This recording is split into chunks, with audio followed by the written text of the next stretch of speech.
আপনার যদি ধৈর্য সহ্য থাকে, আপনি যদি প্রবাসে আসতে চান, তাহলে ভিডিওটা আপনার জন্য।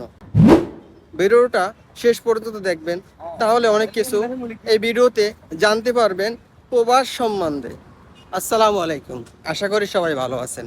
আজকের ব্লগটা হলো যে সৌদি আরব যে কোনো বাহির কান্ট্রিতে বলেন না কেন, আমরা যে প্রবাসীরা আছি, আমরা কত সুখে আছি, কত শান্তিতে আছি, এই নিয়ে আজকের ভিডিওটা। বেশি বেশি করে ভিডিওটা সবাই শেয়ার করবেন এবং আমার ইউটিউব চ্যানেলটাকে সাবস্ক্রাইব করে আমার সঙ্গে থাকবেন, যাতে প্রবাসের নতুন কোনো ভিডিও আপলোড দিলে আপনার কাছে সবার আগে চলে যায়। কারণ যে কোনো কান্ট্রিতে আপনি যান না কেন, কারণ আমাদের বাংলাদেশের তারা কখনো মূল্য দেয় না, তারা কখনোই আমাদেরকে মূল্য দেয় না।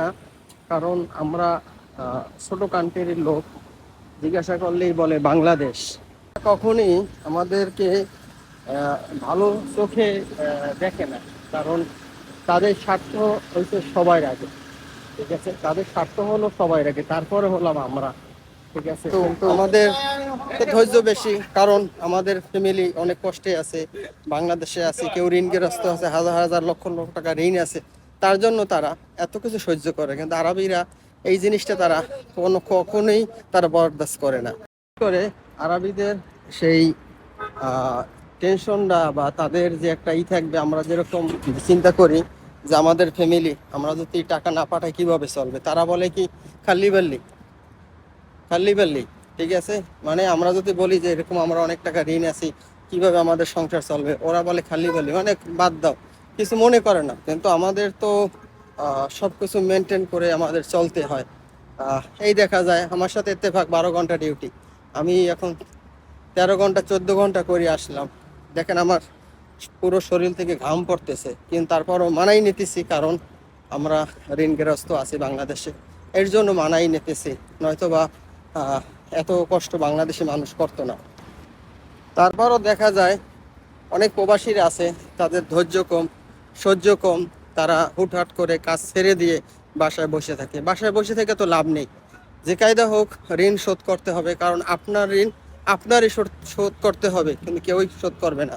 এর জন্য অনেক সময় ধৈর্য ধরে কাজ করি। কি কারণে? শুধু এই কারণে যে এই ঋণটা আমারই দিতে হবে, যেহেতু আমি ঋণ গেরস্ত হয়েছি, অন্য কেউ দেবে না। কারণ এর জন্য আমি বলি, যারা সৌদি আরব যে কোনো কান্ট্রিতে যেতে চান, অনেক ধৈর্য সহ্যর মন মানসিকতা থাকতে হবে, অনেক ধৈর্য সহ্য করতে হবে, তারপরে কাজ করতে হবে। দেখা যায় এমনও লোক আছে সারা মাস কাজ করে, কাজ করার পরও মাস শেষ হইলে তার বেতনটা দেয় না। এরকমও অনেক লোক আছে, অনেক প্রবাসীর আছে, অনেক বিভিন্ন কান্ট্রির লোক আছে।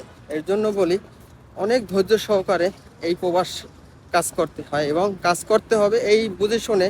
তারপর আপনারা বিদেশে অবশ্যই আসবেন।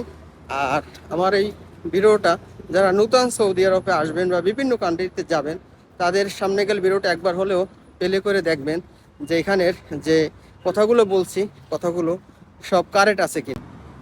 দেখা যায় অনেক প্রবাসীরাই আছে, তারা এইটা কখনো বরদাস্ত করে না।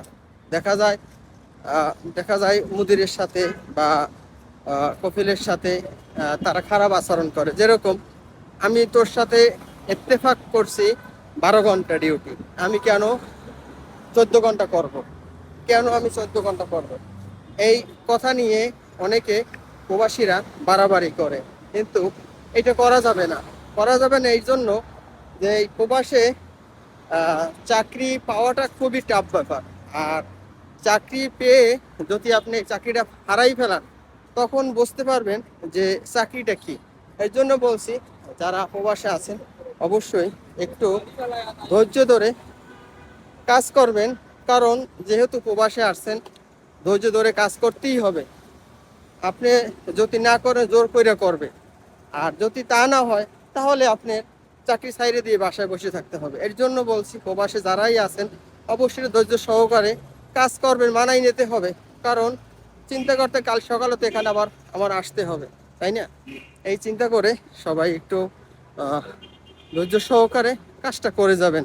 কি করার আছে, কেমন একটা কথা আছে না, যে কত দূর মায়ের খেতে পারো, যখন বাইনা নেয় তখন তো মায়ের খাওয়ার শেষ থাকে না। সবাই ভালো থাকবেন, সুস্থ থাকবেন। নেক্সট কোনো ভিডিও নিয়ে আমি আবার হাজির হব এই প্রবাস থেকে। বাসসালাম।